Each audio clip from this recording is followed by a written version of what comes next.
All right, so I'm going to attempt to finish vitamins and minerals today. So you'll see if I go fast on something, that means I'm just going to have you know what I just mentioned. And those that I go in detail will be the more important parts of the lecture. Okay? So don't say, Pam, you're going too fast. Maybe I'm going too fast because it's not that important. Okay. All right. Definition of a vitamin. What is a vitamin? Again, principles of nutrition. What's the definition of vitamin? Many of you need a lot of a lot of participation points. So if you know it or kind of know it, be brave. Come on. Do we need vitamins? Yes. Why do we need vitamins? I know you know. To help like the biochemical processes in the body. So essential for body functions, and our body does not produce them. We need them in a very small amounts for certain metabolism in our body, and our body cannot produce them, so we need them. They're vital, they're essential, they're vitamins. Okay, why is it important to analyze vitamins? Why do we care about analyzing them? Nutrition label. Nutrition label, very good, obviously. Yes. What else? Are some vitamins susceptible to processing? They can be degraded, so we need to determine the impact of processing on loss of some vitamins. Okay, here we go. So that's the definition of vitamins. And then assess diet adequacy. Are we supplement or providing through our diet the required daily allowances or daily intake? And nutrition labeling, what are the vitamins needed to be on the label? The old label versus the new one that will be implemented soon? The old one is vitamin A and C. Yeah. And the new one is vitamin D. And that's it. So vitamin A and C, previously we had deficiencies in these vitamins, but nowadays mostly the deficiency is vitamin D. So that's why it became important to be on the label. So instead of vitamin A and C, it's now vitamin D. But sometimes when a product is formulated and fortified, that means some vitamins are being added to provide a complete or more complete source of vitamins. So they tend to put all of the vitamins that are present in good supply. Question. Yes. When they're fortified, does it have to be put on the label? Unless they're making a claim. If they're making a claim, then yes.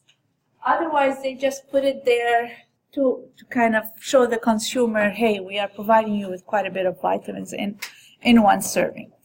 Okay, so vitamins, there are the water-soluble category and then the fat-soluble category. Water-soluble vitamin C and a bunch of vitamins B. 1, 2, vitamin 5, 6, vitamin 3, obviously, 9, and 12. So, and this is the year that they have been discovered. And then this is their actual names. Vitamin A is known as retinol, vitamin B vitamin, and so on. And this is a source where they are most abundant. Okay? And vitamin A, D, E, and K, usually to remember them, we say EDIC. Vitamins are those that are fat soluble. Of course, you don't have to know this table, so it's just for you, FYI. But you definitely want to know the different vitamins that are water-soluble versus fat-soluble vitamins. So, vitamins do not belong to one category of organic. So they have so many different differences in their structure. Some has a ring structure, some has some amine groups, nitrogens and amines in them, some have phenol groups, but some are just linear. So they're very much different, and they differ in their solubility, obviously, their chemical reactivity, their sensitivity. So therefore, because they're very different, is it possible to analyze all vitamins using one technique? No, they're very different, and because they're very different, they have different reactivity, so we use different methods for analysis. So there is not one method for vitamin analysis. No. So there are so many different methods, and they're categorized as bioassays, where we actually use animal models to quantitate. So the two vitamins that have been analyzed by bioassays are vitamin D and vitamin B12. However, more recent methods that have been approved by official methods of analysis are based on in vitro, mostly HPLC methods. So we're kind of going away from using bioassays, but they're still used for different food types. Microbiological assays, where we use microbes and grow them in the presence or absence of these vitamins, and then determine the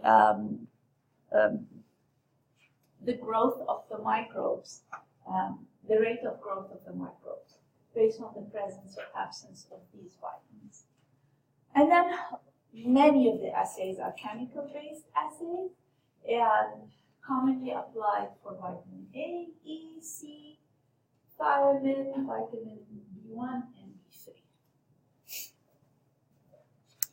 Okay, so a lot of these vitamins have sensitivity. Some are sensitive to high pH, some are sensitive to light and oxygen because they're prone to oxidation, such as vitamin D, A, E, and C are all prone to oxidation. Some are very sensitive to light, like riboflavin is sensitive to UV light. Some are sensitive to heat. Vitamin C, for instance, is very heat labile. So when we are trying to assess or determine these vitamins, when we do sample prep, we have to be very careful not to degrade our vitamins during sample prep. So based on the type of the vitamin, there are different treatments ahead of the measurement, of the actual measurement. So if they're water-soluble vitamins, sometimes we need to use heat in combination of acid or alkali to extract them and analyze them. If they're fat-soluble vitamins, often we use solvent to extract them and saponification to release them, de-esterify them, and release them from the fat matrix. Sometimes they are esters and conjugates. So we have to use enzymes to break down the conjugates and esters. So therefore, there are different treatments for the type of vitamins we are trying to assess. Precautions, like I said, some of them are sensitive to oxidation, so such as vitamin C, vitamin A, folate, vitamin E. Here are just examples, but many of them are susceptible to oxidation. So during sample prep, and if there is a storage time prior to analysis, oftentimes we add antioxidants such as beta-methylethanol or DTT, different type of antioxidant, just to prevent oxidation. Often we flush with nitrogen to remove oxygen as well and prevent oxidation. Chelation. So sometimes oxidation is triggered in the presence of metal. Like if you have high iron and you're trying to measure vitamin C, you'll have a hard time because iron will promote oxidation. So you can add EDTA to chelate the iron. And this was actually happened with a capstone group where they had a product and they fortified with iron and vitamin C so that they can enhance their label claim. And they were trying to measure vitamin C and they were not finding any. And they were coming to talk to me. It was like, what can we do? We can't determine vitamin C. I said, tell me a little bit what you have in your sample. And they said, we fortified with iron. You need to use EDTA so that you can chelate the iron so you can determine the amount of vitamin C you have. Okay, control the pH. So low pH when determining vitamin C, because at alkaline pH, oxidation is also triggered. So usually when we try to determine vitamin C, we have it under acidic conditions.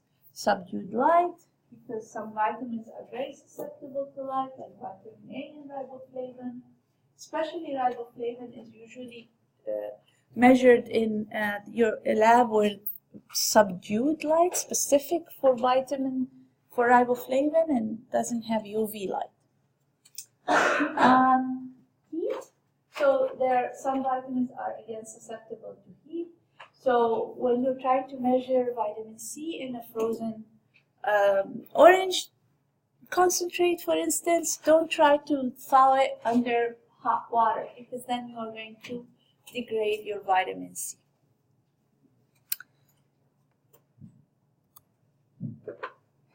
Bioassays. So let's move ahead with going into the different categories and the analysis of different vitamins. So here, bioassays using feeding, in vivo feeding trials, where you use mostly rats. And in these trials, you quantitate using standard and also depletion. So you deplete the animal of the vitamin, and then you introduce the different the vitamin under different concentrations, and also your unknown concentration in your food product.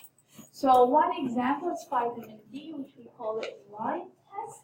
So it's based on calcification of bones, because vitamin D helps with uptake of calcium to the bone, so it's essential for that.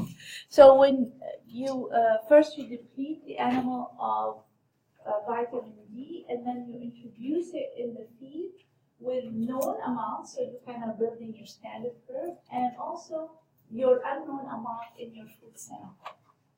And then after a certain period of time, sacrifice the animal, get the bone, and measure bone calcification. And you kind of plot a standard curve based on the standard known amount of vitamin D, and then using your equation of the line to determine the concentration of the unknown amount in your feed or food that you're testing. Microorganism is also very straightforward. Here you inoculate and with and without the vitamin, and then measure turbidity over time. And the turbidity is related to the amount of the vitamin in your extract. So the extract that you add to the media. So for folate, for example, you use Lactobacillus rhamnus as the culture, and then you extract, and then when you extract the vitamin, then you use from the food product, you use the tri-enzyme digestion. So you want to free the vitamin from the matrix. So you would break down the starch, break down the proteins, and also conjugate, because here you have several glutamine groups, so you don't want those, so you just want to measure the folic acid, so you use the conjugates to break those up. And then you get that extract after that, and you put it in with the culture, and you measure transmittance at 550, which is related to the build-up of turbidity based on the concentration. So you obviously need standard curve as well with the known amount of the vitamin versus the amount of vitamin in the extract from your sample.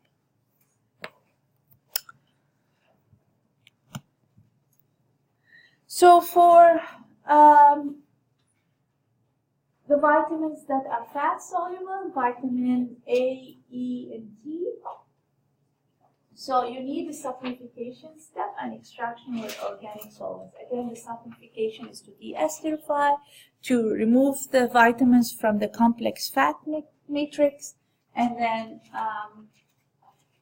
solubilizing in organic solvents. For all three, you use normal phase HPLC for determination, separation, and identification and quantification against standards. And for vitamin A and D, UV detection. For vitamin E, fluorescence detection. Recap questions for you later on. Now I'll spend a little bit time on vitamin C. This used to be a lab that we have for students, but we eliminated the lab so that we introduced the reagent preparation lab at the beginning of the semester. I do miss this lab. It's a fun lab. You would have worked with different types of orange juices, and Cindy would have made the orange drop cookies for you. So you're going to miss that. Unless you want to come during final week. Do lab? For the cookies. Okay. So I will explain to you what we do with vitamin C, what we used to do in the lab. We used to analyze vitamin C in 3 different products: fresh orange juice, pasteurized orange juice from the market, and then also the concentrate, the frozen concentrate. And we looked at impact of processing and also the claim on the label if it was true or not. Okay, and we used a titration method by titrating with reduced dye, oxidized dye. So dichloroindophenol method. So that method has the dichloroindophenol, which is in the oxidized form. So it would oxidize the L-ascorbic acid, and L-ascorbic acid would reduce it. So that's the equation, that oxidation-reduction chemical reaction. So the L-ascorbic acid will be oxidized by the dye to aldehydoascorbic acid. Okay, and when all of the ascorbic acid is being oxidized, the next drop, it is a colored reagent. It's a pink to purple. So the next drop of the reagent will turn your colorless sample pinkish, or not colors, orange sample pink. So the volume of the dye will be used to measure vitamin C based on against a vitamin C standard. So you would run a standard to determine how many milliliters of that dye would oxidize a certain known amount of vitamin C, and we use that for the calculation. So this method only measures L-ascorbic acid. So the ascorbic acid in the reduced form, which is naturally present in your sample. Now, upon processing, so exposure to heat and oxygen, your orange juice that is processed or pasteurized that you would have been measuring in the lab would contain partial amount of aldehydoascorbic acid, because some of the L-ascorbic acid in your sample would get oxidized by processing, through processing and storage. So you won't be able to determine the amount of present aldehydoascorbic acid. So L-ascorbic acid and aldehydoascorbic acid are both biologically available. It's not until the aldehydoascorbic acid continue further with the oxidation and gets you into a non-available or bioavailable metabolite. So both are biologically available, and both should be accounted for when you are reporting on the label. So what do we do? So here the question is different. What do we do if the sample is colored? You won't be able to see, if it's dark color, you won't be able to see the pink. You just measure absorption at certain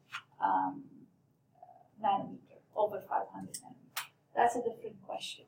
So the other question I was asking you relates to this equation. So you have your ascorbic acid, you have your oxidized dye. So the dye oxidizes the ascorbic acid, and the ascorbic acid reduces the dye. So you get oxidized ascorbic acid. But if you originally have aldehydoascorbic acid, it won't be detected by this method. But it is important to report on the label. So what do we do? What do you think we do to account for aldehydoascorbic acid that could be present in your sample? What would you do during sample preparation? Think about a little bit your chemistry. This is an oxidation reduction equation. It's very simple. You have an oxidized form of ascorbic acid. You want to determine the reduced form. What would you add? Oxidized form, reduced form. You add reducing agent. You add a reducing agent. So you add a reducing agent to your sample, so all of your aldehydoascorbic acid will be converted to L-ascorbic acid, and then you perform the titration. Then you get the total ascorbic acid that can be reported on the label. Okay.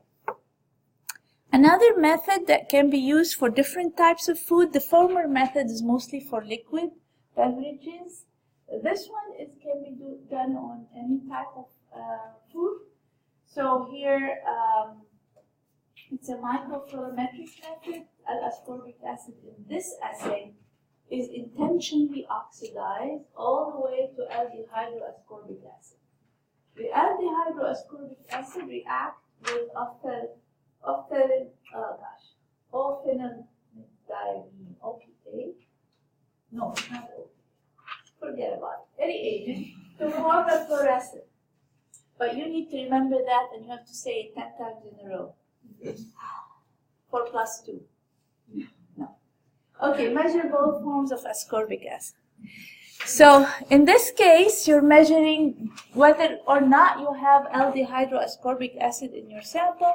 This assay allows you to measure both forms because you're anyway oxidizing everything to aldehyde.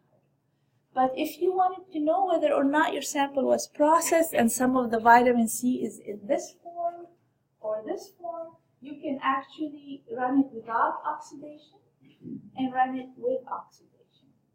Then you can determine the difference after that. Okay. Last is example for thiamine and riboflavin. They're thermally stable, so you can actually extract them with heat. Usually it's autoclaving in the presence of acid. And then from there, for thiamine, it is conjugated with phosphate, so you have to break those phosphate esters by enzymes. And then you do chromatographic cleanup, you oxidize to thiochrome, and then you measure fluorescence.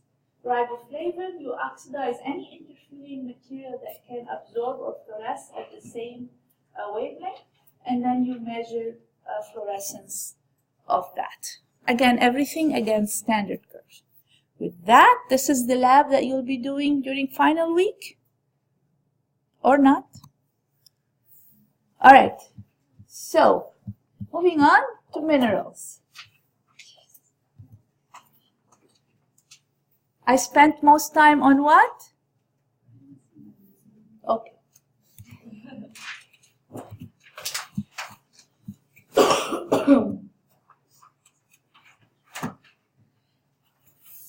Mineral analysis.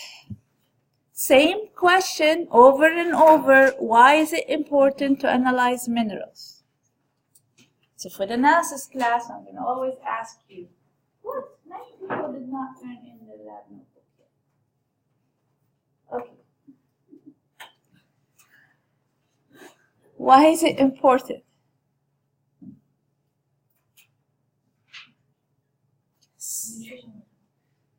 Alice, nutritional labeling, of course. What else is important?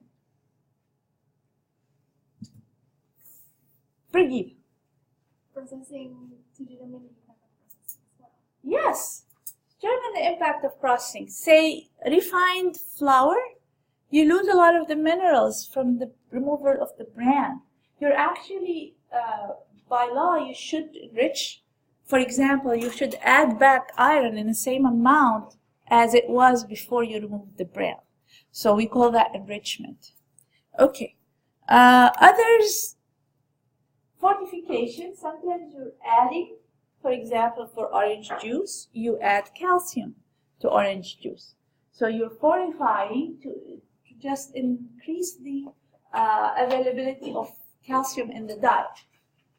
So we call that fortification versus enrichment. Enrichment is adding what you have lost during processing. Water quality is a big deal, measuring the hardness of water. If you were doing the project that many food analysis students suffered in the past, but they learned much more than you did, no, you're learning a lot. But it was a very good learning exercise.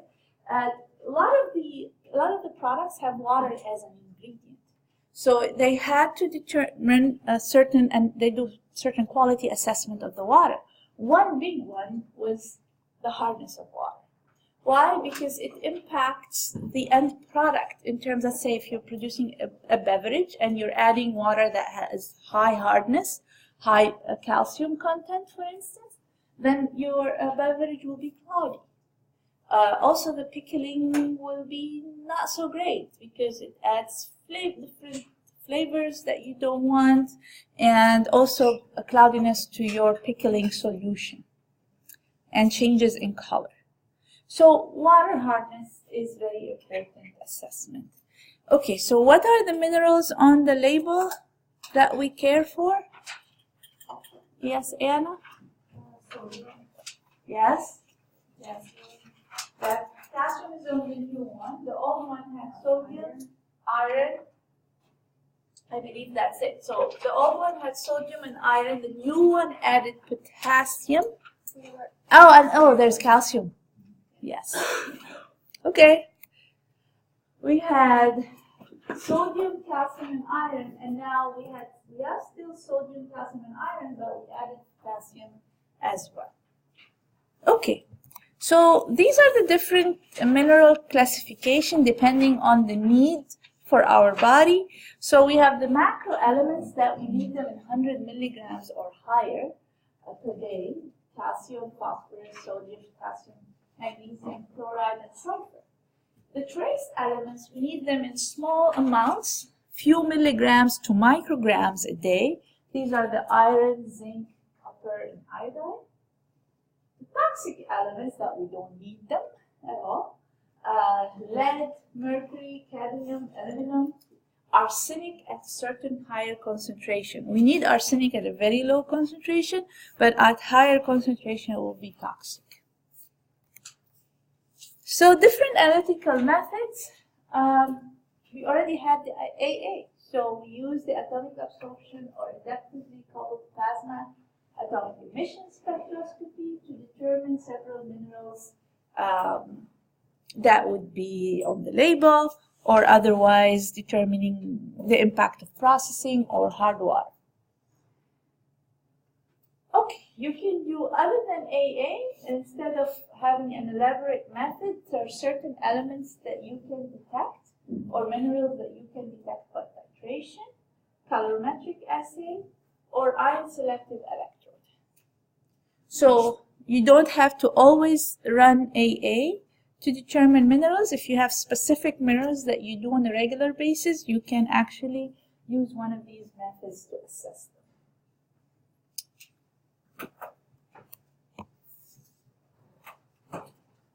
So things to consider is in terms of sample preparation is the nature of analysis.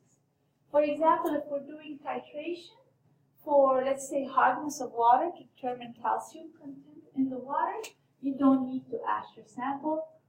If you're doing salt, you also don't need, like in cheese or any dairy product, you can measure salt content using titration. You also don't need to ash. Most cases you need to ash if you want to do atomic absorption, colorimetric assay. You don't want any interference, you want clear solution. and also for ion selective electrode, most cases you need to ash. Some consideration for sample preparation. I'm just going to go ahead and tell you that you want to avoid contamination. Avoid contamination by how you prepare your glassware, that they're acid washed, or make sure you have reagent blank in case anything else that you use or will be using will have contamination. Interferences. So sometimes you have interferences with the sample matrix, the pH, temperature, the reagents that you use. So what you do in this case, you prepare your standards under similar conditions. So let's talk about determining hardness of water. You can do that by titration, or you can use AquaCheck test strip. And the AquaCheck test strip is based on EDTA complex symmetric titration. So EDTA is a chelating agent, right? So it can form a stable complex with calcium or magnesium. And that's the principle of this method, because it can form a stable complex with these metals. So what you do is you take your water sample and you put an indicator. The indicator is calmagite, calcium, magnesium, calmagite indicator. And then what happens is if you have calcium in your water, it's going to change that indicator from blue to pink. So now you have pink solution. And then you will be titrating with EDTA. You want to have the titration at high pH, because at low pH, EDTA sites that bind to your metal get protonated. Then they won't be able to bind the calcium or magnesium ions. So it is done at high pH. So you adjust the pH to alkaline when you do that titration. And then you start titrating with EDTA. So what happens is the indicator has less affinity to the ion than EDTA. So when you titrate with EDTA, the calcium is going to go towards EDTA instead of calmagite. So it's going to move, being displaced from the indicator to the EDTA. So then you continue titrating until the last molecule of calcium leaves the indicator and goes to EDTA, and then the last drop, that means everything has reacted, then the indicator goes back to blue. And that would be the end of the titration. So the test strip is based on the same principle. So you will have your calcium and the indicator in the water, but then what you have on the test strip, on the tip of the test strip, you have EDTA and magnesium ion. So the EDTA is bound to magnesium ion. So when you insert the tip in the water, the calcium displaces magnesium. Okay, and then magnesium goes and binds with the indicator, changing the color to pink. Okay. So it's the same principle. More titration is the titration for determining the salt concentration. And we call it's a forward titration because you are titrating directly with the silver nitrate. So you have your sample with the salt, and then you are titrating with the silver nitrate in the presence of an indicator, chromate indicator. So after all of the calcium reacts with the silver to produce silver chloride, the next drop of silver will react with the chromate indicator to give you an orange precipitate. And that's the end of your titration. It's very simple titration.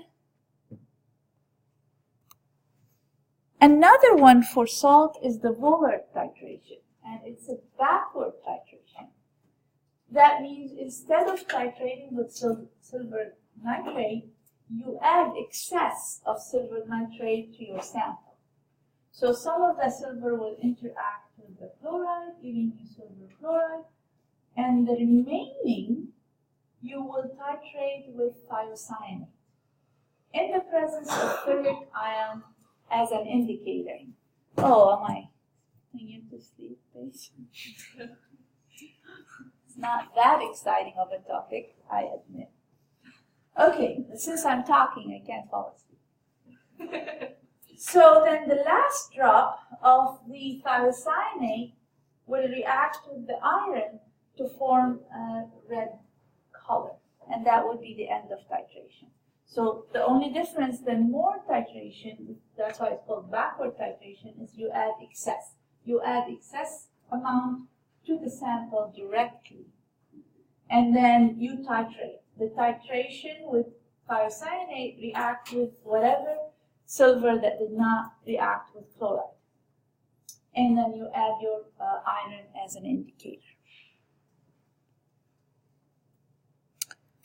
So you can have the same titration, and actually you can, instead of running the titration, you can have quantitative test strips as well to determine the salt concentration in a qualitative, semi-quantitative manner.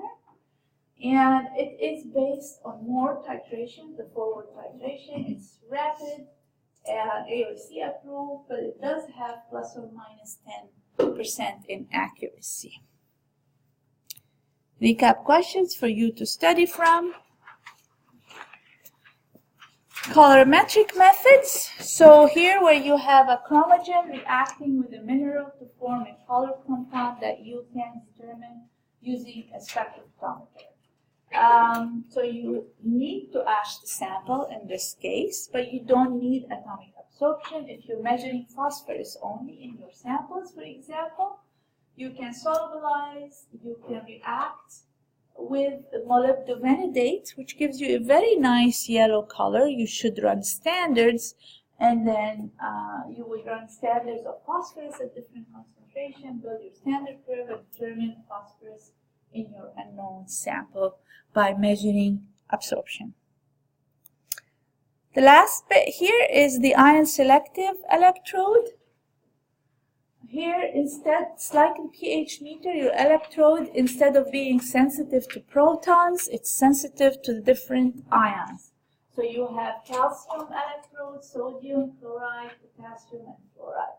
You can determine a change in electric potential that gets converted to the concentration of the ion. You always have to have standard curves. That means you have to have standards of these different ions in order to plot the reading against the standard concentration so that you can get your actual concentration in your sample.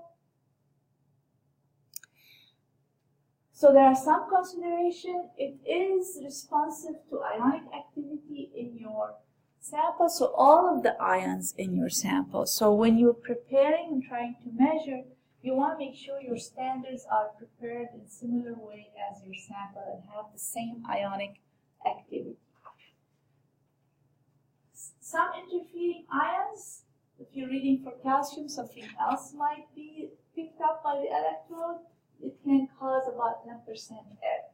That's very sensitive, down to 10 to the negative 6 molar. And, but with lower concentration, it might take a long time to get a reading. So you have to wait until the reading stabilizes. These are some applications. And for the last 10 minutes, I want you to work on this exercise. I really want you to know how to do this exercise. So pull up a piece of paper.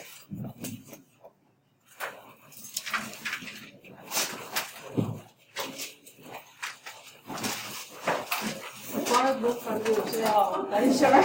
Yeah, thank you.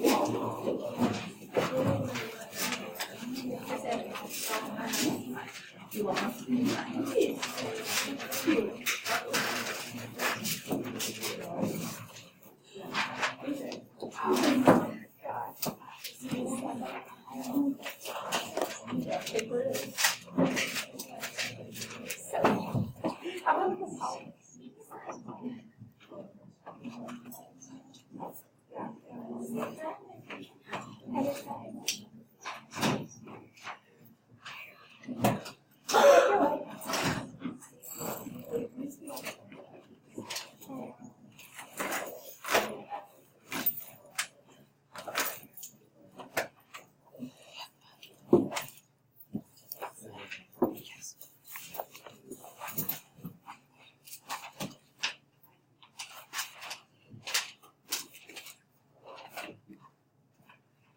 right.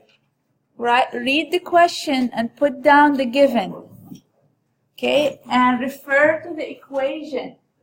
Remember that we start with excess silver chloride, and whatever left after reaction with all of the chloride, you will titrate with the thiocyanate in the presence of indicator. Okay, so remember that is the principle of the reaction. Then here I'm telling you how much excess silver nitride I put in. So I gave you the volume and the molarity. So with that you can get what? You have volume and molarity. What can you get with that? Number of moles. So you get the number of moles of all of the silver nitrate that you have. And then I also gave you 3 ml, and so I gave you volume and molarity. So again, you can get number of moles. At equilibrium, number of moles of thiocyanate equal number of moles of the remaining silver nitrate. So you have the total silver nitrate, the one that was remaining. The difference would be the number of moles that reacted with the chloride. That means we have 1-to-1 reaction. Then you get the number of moles of chloride that was in your sample. Clear? So you have the total, you have the remaining number of moles. The difference would be the silver, number of moles of silver that reacted with the chloride. And since it's 1-to-1 reaction, the number of moles of silver that reacted would be equal to the number of moles of chloride. Number of moles of chloride equals number of moles, okay, I'm going to write it differently, number of moles of NaCl. So number of moles of chloride will be equal number of moles of NaCl. If I have the number of moles of NaCl, I know the molecular weight of NaCl, which is 58.5. What can you get? If I have number of moles and molecular weight, what can I get? The mass, the grams. Then you can do the rest of the calculation. Sammy? Yeah, I have no idea what you just said. Where did I lose you? I'm happy to repeat. Where did I lose you? I don't get how you use the information in that paragraph to go through that equation up there. Okay, so I'm telling you how much I started with. So I put with my sample, I put 30 ml of 0.1 molar silver nitrate. So some of that silver that I've added is going to react with chloride. The rest is going to be titrated with the cyanide. So, and then I told you how much I needed to reach the end equilibrium. So this number of moles here will be equal to the number of moles of the silver that was remaining. It's 1-to-1 reaction. So now I have the total, I have the remaining. The difference would be what reacted with the chloride. And what reacted with the chloride, number of moles of silver would be equal number of moles of chloride, it's 1-to-1 reaction. And number of moles of chloride equal number of moles of NaCl, because you have 1 chloride and 1 sodium. And then you have the molecular weight of chloride, sodium chloride, then you can get the grams of sodium chloride. Do that now.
All right, anybody got in moisture content?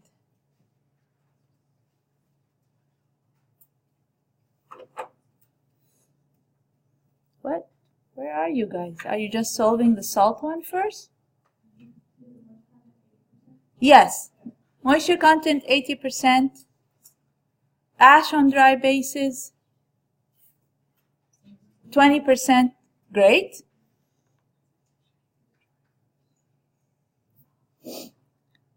Did anybody get the salt already? What did you have? 0.632%. Thank you. And because we have a winner, we're going to show the results.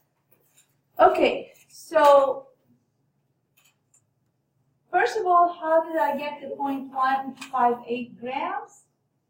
First of all, 30 milliliter of 0.1 molar has 0.03 moles. How is that? Because molarity equals number of moles over volume. So my molarity is 0.1 moles per liter. And then normality, in the number of moles is what I'm looking for, and in liter it's 0.03.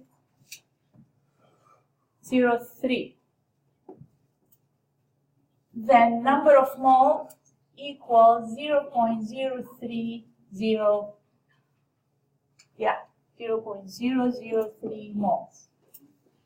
Okay, so this is my total number of moles. The moles that reacted or remained to react with the thiocyanate is the 33 ml by 0.1. Okay, so number of moles over volume, so I have 0.1 moles per liter, and in this case I have 0.003 liters. Then N equals 0.0003 moles.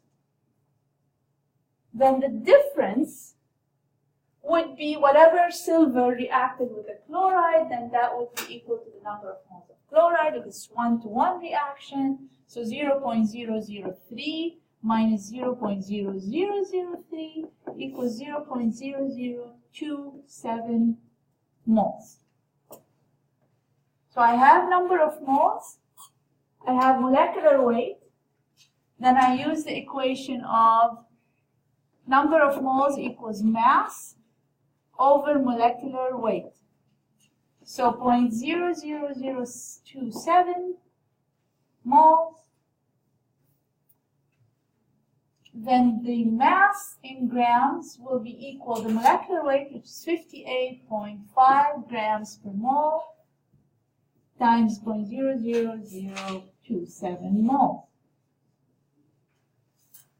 Moles cancel, then I get the mass of NaCl in grams to be 0.158 grams. and then I divide that by the total weight of the sample, and then multiply by 100, I get that. Okay? Yes, Sam?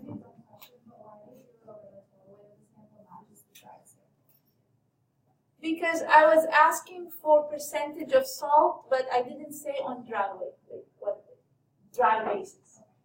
If I say on dry basis, then you put it by the dry. It's not a dumb question, it's just you have to see what I'm asking for. If I ask on a dry basis, then yes. If I don't say dry basis, I said on original sample weight. Okay, so make sure you take a picture if you haven't already, and hand me your paper for +2. Okay, or write it on your paper and take a picture of it. Either or. Just make sure you have that calculation.